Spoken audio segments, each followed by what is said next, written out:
இந்தியாவுக்கு ஒரு பெரிய பிரச்சனையை மறுபடியும் ட்ரம்போட கவர்மெண்ட் தூக்கி கொடுத்துருக்காங்க.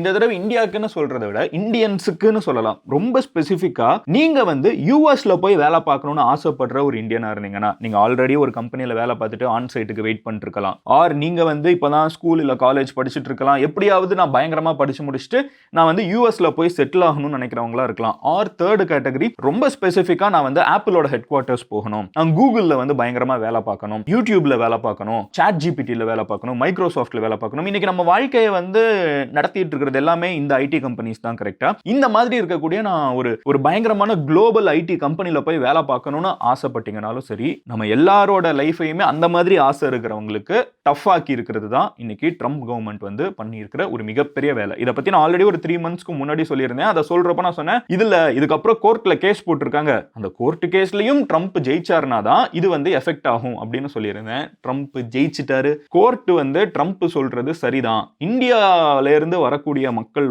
அமெரிக்காவுக்குள்ள வர்றப்போ அவங்க அவ்வளவு ஈஸியா வந்துடக்கூடாது, அவங்களுக்கு நாங்க நிறைய ரெஸ்ட்ரிக்ஷன்ஸ் வைக்க போறோங்கிறத ஏத்திருக்காங்க. இது H1B விசாக்கு மட்டும்னு சொன்னாலும் H1B விசா மூலியமா அதிகமா பெனிஃபிட் ஆயிருக்கிறது இந்தியன்ஸ் தான். சோ இன்டைரக்டா இது இந்தியன்ஸ் மேல இருக்கக்கூடிய ஒரு தாக்குதலாவே நம்ம பார்க்கலாம். என்ன நடந்திருக்குது, ஆனா எதுக்காக இதை யூஎஸ் பண்றாங்க? யூஎஸ் ஏன் இந்தியன்ஸ் அமெரிக்காக்குள்ள வர்றதை பார்த்து இவ்வளவு பயப்படுறாங்க? அண்ட் இந்தியன்ஸ் அமெரிக்காவுக்கு போகிறத நிறுத்துறப்போ, அதாவது வேலை பார்க்க போகிறத நிறுத்துறப்போ இந்தியாவுக்கு என்ன ப்ராஃபிட் இருக்குது, என்ன லாஸ் இருக்குது, யூஎஸ்க்கு என்ன ப்ராஃபிட் இருக்குது, என்ன லாஸ் இருக்குது? ரொம்ப முக்கியமா இந்த வேலையை பார்க்கணும்னு ஆசைப்படுறவங்க இருக்காங்கல்ல, நிறைய பேர் ஆன் சைட் போய் வேலை பார்க்கணும்னு நினைச்சவங்க இருப்பாங்கல்ல, அவங்களுக்கு என்ன ப்ரோஸ் இருக்குது, என்ன கான்ஸ் இருக்குது? அமெரிக்கால ஆல்ரெடி நிறைய பேர் இருக்காங்க. இந்த வீடியோ பார்த்துட்டு இருக்கவங்களே நிறைய பேர் யூஎஸ்ல இருந்து இருப்பாங்க, H1B விசாலேயே இருப்பாங்க. அவங்களுக்கு என்னென்ன ப்ரோஸ் இருக்குது, கான்ஸ் இருக்குது? மொத்தமா நம்ம இந்த எல்லா விஷயத்தையும் டீடைல்டா இன்னைக்கு வீடியோல பார்க்க போறோம். So let's get started. Hello everyone, நான் Madan Gowri and hello my dear MG squad.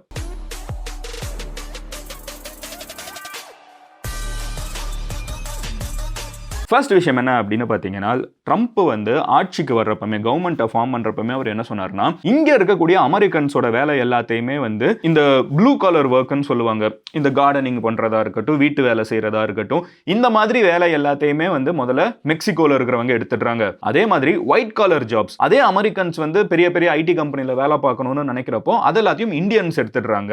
இது ட்ரம்ப் நிறைய இடத்துல ஓப்பனா மேக் பண்ண ஒரு ஸ்டேட்மெண்ட். சோ இந்த மெக்சிகன்ஸும் இந்தியன்ஸும் அமெரிக்காக்குள்ள அமெரிக்கன்ஸோட வாழ்வாதாரத்தை சேலஞ்ச் பண்றாங்க. அமெரிக்கன்ஸ்க்கு வேலை இல்லாம போறதுக்கு காரணம் இந்தியன்ஸும் மெக்சிகன்ஸும் நிறைய கூட்டமா உள்ளுக்குள்ள வேலை எடுத்துடுறாங்க அப்படின்னு சொல்றாங்க. இது ட்ரம்ப் முதல்ல சொல்லிட்டு இருந்தார். இதை சொன்னதுல இருக்கிற பெரிய பிரச்சனை என்ன அப்படின்னு பாத்தீங்கன்னா, மெக்சிகன்ஸ் நிறைய பேர் இல்லீகலா பார்டர் மூலியமா வர்றாங்க. ஆனா இந்தியன்ஸ் அமெரிக்கன்ஸ் போடுற சட்டத்தின் மூலியமா தான் நிறைய பேர் உள்ள போயிட்டு இருக்கும். ஃபார் எக்ஸாம்பிள் H1B விசா அப்படிங்கிற ஒரு ப்ராசஸ் இருக்குது. யூஎஸ்ல போய் ஒருத்தங்க வேலை பார்க்கணும்னு நினைக்கிறாங்கன்னா, அந்த வேலை பார்க்கறதுக்கு எடுக்கக்கூடிய ஒரு ஆப்ஷன் தான் இந்த H1B விசா. ஓகேவா? இந்த விசா, அந்த டைப் ஆஃப் விசா, விசால நிறைய டைப்ஸ், டூரிஸ்ட் விசா இருக்குது, அந்த மாதிரி நிறைய டைப்ஸ் இருக்குது. அந்த H1B விசா நீங்க இந்தியால இருந்து அமெரிக்கால போய் வேலை பார்க்கறதுக்கு கொடுக்கக்கூடிய ஒரு பர்టిక్యులர் விசா. இந்தியன்ஸ்க்கு மட்டும் இல்ல, வேர்ல்டு ஃபுல்லா இருக்கிற எல்லாருக்குமே. அப்ப அந்த கம்பெனி என்ன பண்றாங்கன்னு பாத்தீங்கன்னா, உங்களை ஒரு கம்பெனி அங்க இன்வைட் பண்ணணும். அவங்க என்ன சொல்லுவாங்கன்னா, எனக்கு இந்த வேலை செய்யணும், இந்த கோடிங் பண்ணணும், ஆர் இந்த ஒரு கிராஃபிக் டிசைன் வேணும், வாட் எவர் இட் இஸ், ஏதோ ஒரு எக்ஸ் அப்படிங்கிற ஒரு வேலை எனக்கு செய்யணும். இந்த வேலையை செய்யறதுக்கு இந்த ஒரு நபர் இந்த நாட்டில இருந்து தான் சரியா இருப்பாரு, அதனால நான் அவரை கூப்பிடுறேன் அப்படின்னு சொல்லிட்டு அவங்க சொல்லணும். ஓகேவா? இது அமெரிக்கால இருக்கிற சட்டம். எதுக்காக யூஎஸ் இதை வச்சிருக்காங்கன்னா, இன்னைக்கு நம்ம இந்த வீடியோ பார்த்துட்டு இருக்கிறதுக்கு யூடியூப் ஹெல்ப் ஆகுது. யூடியூபோட ஹெட் யாரு? நீல் மோகன், ஒரு இந்திய வம்சாவளி. கூகுளோட ஹெட் யாரு? சுந்தர் பிச்சை. இது எல்லாத்தையும் நீங்க பார்த்துட்டு இருக்கிற ஆபரேட்டிங் சிஸ்டம் மைக்ரோசாஃப்ட், அதுல ஹெட் பண்றது யாரு? சத்யா நடல்லா. சோ இப்படி நீங்க பெர்ப்ளெக்சிட்டி, இன்னைக்கு எதா இருந்தாலும் கேள்வி கேட்கறதுக்கு சாட் ஜிபிடி மாதிரி பெர்ப்ளெக்சிட்டி கிட்ட போறோம். அதை ஓன் பண்றது அண்ட் சிஓ யாரு? நம்ம அதுதான் மறுபடியும் சென்னைக்காரங்க. சோ இப்படி நம்ம ஊர்ல இருக்கிறவங்க தான் முழுக்க யூஎஸ் போய் அவங்க நாட்டை பில்ட் பண்றதுக்கு, அதாவது அவங்க ஒரு பஞ்ச் ஆஃப் அமெரிக்கன்ஸ் கம்பெனிஸை உருவாக்கி வச்சுட்டாங்க. ஆனா அந்த கம்பெனிஸை இன்னும் பெருசா ஸ்கேல் பண்றதுக்கு, அதை இன்னும் பெருசாக்குறதுக்கு அமெரிக்கால ஏகப்பட்ட இந்தியன்ஸ் வேலை பார்த்துட்டு இருக்காங்க. மோஸ்ட் ஆஃப் தி டைம் இந்த இந்தியன்ஸ் அமெரிக்காக்குள்ள போகிறது எதன் மூலியமா இருக்குன்னு பாத்தீங்கன்னா H1B விசா தான். இந்தியாலயே படிச்சிருப்பாங்க, நல்ல மார்க் எடுத்திருப்பாங்க, ஐஐடில படிச்சிருப்பாங்க, அண்ணா யூனிவர்சிட்டியில படிச்சிருப்பாங்க, டாப் காலேஜஸ்ல டாப் மார்க்ஸோட முடிச்சிருப்பாங்க.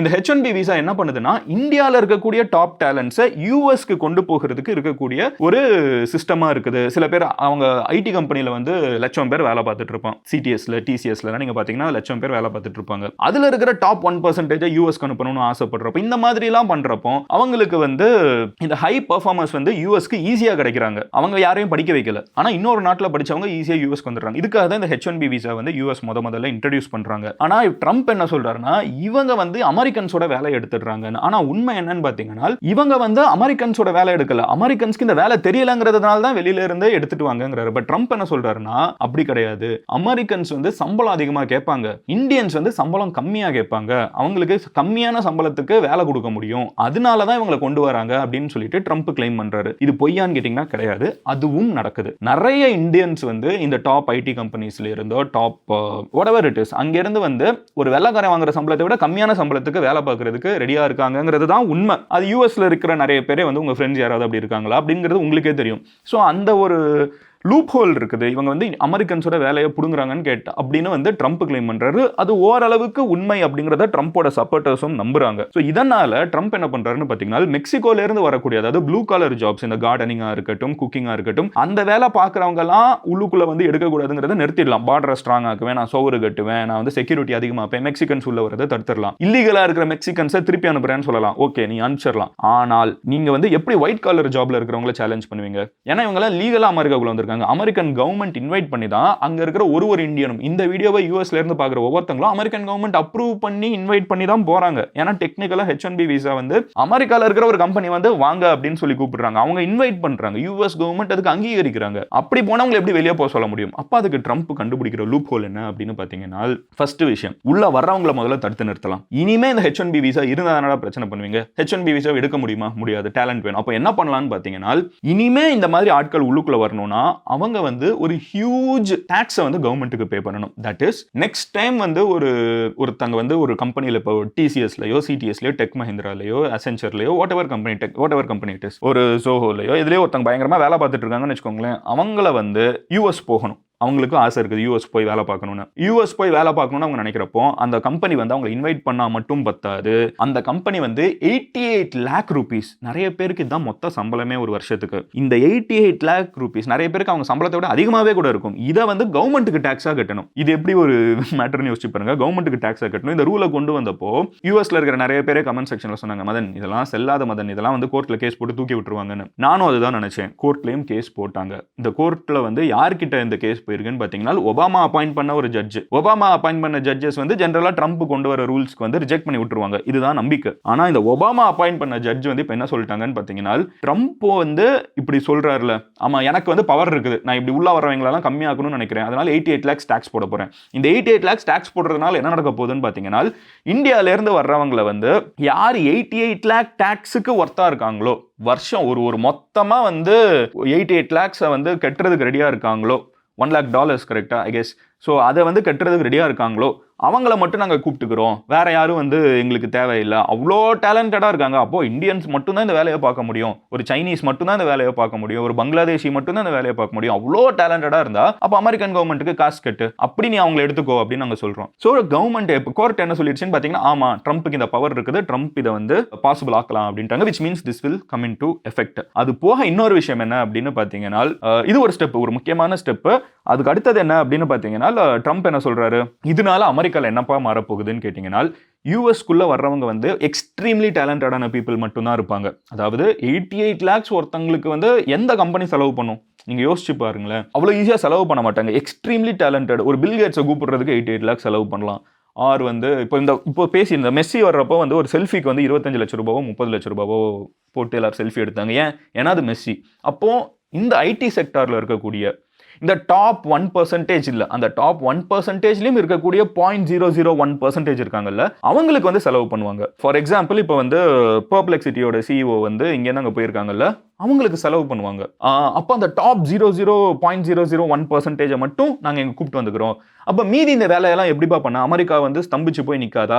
இங்கே வந்து இந்தியன்ஸை நம்பி தான் யூடியூப், கூகுள், மைக்ரோசாஃப்ட், ஃபேஸ்புக் எல்லாம் ரன் ஆயிருக்குன்னா ட்ரம்ப் அதுக்கு சொல்றாரு, நீ இங்கே படிக்க வை. இந்தியாவில் இருக்கிற ஐஐடிலையும் அண்ணா யூனிவர்சிட்டிலையும் இருக்கிற எல்லா யூனிவர்சிட்டிலையும் படிக்கிறவங்க தானே இங்கே வர்றாங்க. அப்போ இங்கே இருக்கிற பசங்களையும் நீ படிக்க வைக்கலாம்ல. அப்போ இந்த கம்பெனிஸ் எல்லாம் யூஎஸோட எஜுகேஷனில் இன்வெஸ்ட் பண்ணணும். இந்த பாயிண்ட் ஆக்சுவலாக லெஜிட்டான ஒரு பாயிண்ட் தான். நீங்கள் அமெரிக்கனா யோசிச்சு பாருங்களேன், நீ ஏன் வெளிநாட்டில் ஆட்களே எல்லாத்தையும் டிபெண்ட் பண்ணிருக்க. நீ உள்நாட்டுக்குள்ள எஜுகேஷன் சிஸ்டம் அப்படி அதுக்கேற்ற மாதிரி அப்கிரேட் பண்ணு. கூகுளும் அமேசானும் இந்த ஆப்பிளும் நீங்க ட்ரைனிங் சென்டர்ஸ் வைங்க. இங்க இருக்கிற அமெரிக்கன்ஸை வந்து உங்க கம்பெனியில் எடுக்கிறதுக்கு அவங்களுக்கு என்ன ட்ரைனிங் கொடுக்கணுமோ நீங்க அதை பண்ண ஆரம்பிங்க. ஏன் இந்தியாவில் இருக்கிறவங்கள கூப்பிட்டு வரீங்க? அவங்களே இங்க கூப்பிட்டு வரணும். நீங்க இங்கேயே ட்ரைனிங் சென்டர்ஸ் வைங்க அப்படிங்கிறது வந்து ட்ரம்போட ஒரு முக்கியமான ஒரு விஷயமா இருக்குது. லாங் டேர்ம்க்கு இது ஒரு நல்ல சொல்யூஷன். பட் ஷார்ட் டேர்ம்க்கு இமீடியட்டா ஃபியூ இயர்ஸ்க்கு வந்து எப்படி அவங்க மேனேஜ் பண்ண போறாங்க அப்படிங்கிற கம்பெனி கேள்வி வந்து நிறைய பேருக்கு இருக்குது. இதுக்கு ஐடி கம்பெனிஸ் வந்து ஒரு சொல்யூஷன் உருவாக்கலாம். தட் இஸ் அவங்களோட முக்கியமான ஆப்ரேஷன்ஸை வந்து இன்னைக்கு ஏன் யூஎஸ்ல போய் பண்ணணும்? இப்போ இந்த கம்பெனிஸோட இன்ட்ரெஸ்டிங்கான ஒரு விஷயம் என்னன்னு பார்த்தீங்கன்னா, apple, Google, Microsoft, ChatGPT, AI companies, tech companies, இது எல்லாமே வந்து ப்ராடக்ட் வந்து ரியல் வேர்ல்டில் செய்யல. இந்த கவர் மாதிரி வந்து தொட்டு பார்க்குற ப்ராடக்ட்ஸ் கிடையாது. இந்த ப்ராடக்ட்ஸ் எல்லாமே வந்து சாஃப்ட்வேர் ப்ராடக்ட்ஸ். கரெக்டாக ஒரு ஐஃபோனை வந்து இன்றைக்கி இந்தியாவில் அசம்பிள் பண்ணி முடிச்சிடுறாங்க, சைனாவில் அசம்பிள் பண்ணுறாங்க. எல்லாமே வெளியில் தான் வந்து இந்த மேனுஃபேக்சரிங் எல்லாமே நடந்துட்டு இருக்குது. நீங்கள் மீதி இருக்கிற இந்த யூடியூப், கூகுள்லாம் பார்த்தீங்கன்னா சாஃப்ட்வேர் ஃபுல்லாக.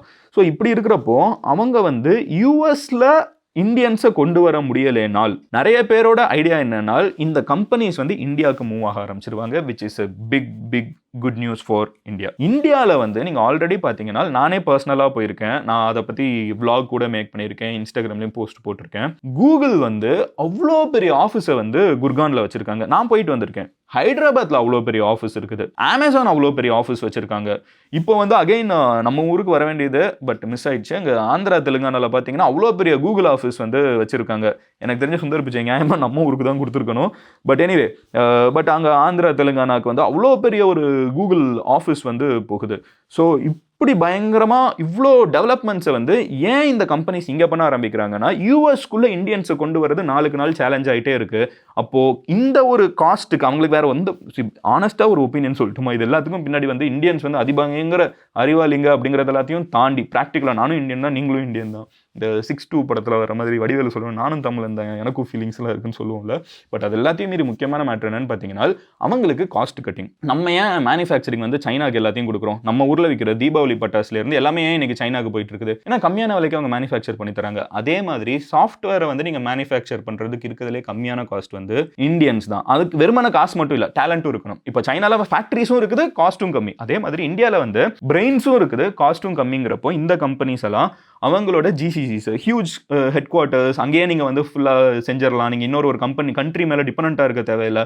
மொத்த ப்ராடக்ட்டே இங்கேயே ஃபினிஷ் பண்ணலாம். அது எல்லாத்தையும் இந்தியாவுக்குள்ளே மூவ் பண்ணிட்டுருக்காங்க. ஸோ நான் இந்த அட்வான்ஸ்மெண்ட்ஸ் எல்லாத்தையும் பார்க்குறப்போ என்னோட கண்ணுக்கு தெரிகிற ஃபியூச்சர் எப்படி இருக்குன்னு பார்த்தீங்கன்னா, ஆப்பிளில் போய் வேலை பார்க்கணும், கூகுளில் போய் வேலை பார்க்கணும், இந்த டாப் கம்பெனிஸில் வேலை பார்க்கணும்னு ஆசைப்படக்கூடிய இந்தியன்ஸ் நிறைய பேர் இந்த வீடியோ பார்த்துட்டு இருப்பீங்கல்ல. நான் எப்படியாவது அங்கே போகணும்னு, நீங்கள் அங்கே போக தேவையில்லை. அந்த கம்பெனிஸ் உங்களை தேடி இங்கே வரப்போகுது, வந்துட்டு இருக்குது. அது இன்னும் பெரிய ஸ்கேலில் வரப்போகுது. ட்ரம்ப் வந்து நினைக்கிறது அங்கே நடக்குமா? நடக்கும். ஆனால் அது ரொம்ப லாங் டேர்ம். அடுத்த ஒரு 10-20 வருஷம் கழிச்சு வேணா அது நடக்கலாம். பட் அடுத்த 10-20 வருஷத்துக்கு அந்த கம்பெனிஸ் இங்கே வரப்போகுது. இங்கே ஒரு எக்கானமி பூஸ்ட் இருக்க போகுது. நான் எப்போவுமே ஒரு விஷயம் சொல்லுவேன், 21st century Asia is the place to be. நீங்கள் ஏஷியாவில் எங்கனாலும் இருந்துக்கோங்க, Dubai, India, China, Singapore, but whatever it is, Malaysia, Sri Lanka, இந்த கண்ட்ரீஸ் எல்லாம் நம்மளோட காலகட்டங்க இது. நான் ரொம்ப சிம்பிளாக சொல்கிறேன். ஒரு நூற்றாண்டு வந்து முழுக்க வெள்ளைக்காரங்களோட காலகட்டமாக போயிடுச்சு. பட் இந்த நூற்றாண்டு ஏஷியாவோட காலகட்டம். நம்ம எல்லாரும் மொத்தமாக வளர்ந்துட்டு இருக்கோம். நம்ம கிட்ட தான் வேர்ல்டு இருக்குது, நம்ம கிட்ட தான் ரிசோர்ஸஸ் இருக்குது, நம்ம கிட்ட தான் டேலண்ட் இருக்குது, நம்ம கிட்ட தான் காஸ்ட்டும் கம்மியாக இருக்குது. எல்லா பிஸ்னஸும் இங்கே டேக் ஆஃப் ஆகலைன்னா எங்கேயும் டேக் ஆஃப் ஆகுது. எல்லா இடத்துலையும் டேக் ஆஃப் ஆகிட்டு இருக்கிற பிஸ்னஸ் இங்கே தான் லேண்ட் ஆகணும்னு நினைப்பாங்க. நம்ம கிட்ட தான் மார்க்கெட்டும் இருக்குது ரொம்ப முக்கியமாக. ஸோ எல்லாரும் இங்கே தான் படையெடுத்து வருவாங்கங்கிறது என்னோட understanding of overall how I see things. But ஒரு முக்கியமான விஷயம் மறுபடியும் ரீஐட்ரேட்டிங், யூஎஸ்க்கு போய் வேலை பார்க்கணும்னு நினைக்கிறது has just got very costly. But video முடிகிறப்ப நான் உங்ககிட்ட கேட்கணும்னு நினைக்கிறது ஒரே ஒரு கேள்வி தான். நீங்கள் என்ன நினைக்கிறீங்க? இதனால் யூஎஸ் பெனிஃபிட் ஆகும்னு நினைக்கிறீங்களா? அமெரிக்கன்ஸ் பெனிஃபிட் ஆவாங்கன்னு நினைக்கிறீங்களா? ஆர் இந்தியாவில் இருக்கிற இந்தியன்ஸ் பெனிஃபிட் ஆவாங்கன்னு நினைக்கிறீங்களா? நான் என்ன நினைக்கிறேன்னா, இந்தியாவில் இருக்கிற இந்தியன்ஸ் தான் பெனிஃபிட் ஆவாங்க லாங் டேர்மில் நினைக்கிறேன். பட் அது என்னோட ஒப்பீனியன். நீங்கள் என்ன நினைக்கிறீங்க? கமெண்ட் செக்ஷனில் சொல்லுங்கள். நாளைக்கு இன்னொரு வீடியோவில் மீட் பண்ணுறேன். until then bye, Madan Gowri. நீங்கள் சப்ஸ்கிரைப் பண்ணுங்கள். அப்போனா தான் நான் வேர்ல்டில் இருக்கிற எல்லா விஷயத்தையும் 10 நிமிஷத்தில் உங்ககிட்ட வந்து சேர்க்க முடியும். Love you all, take care, bye, cheers MGs.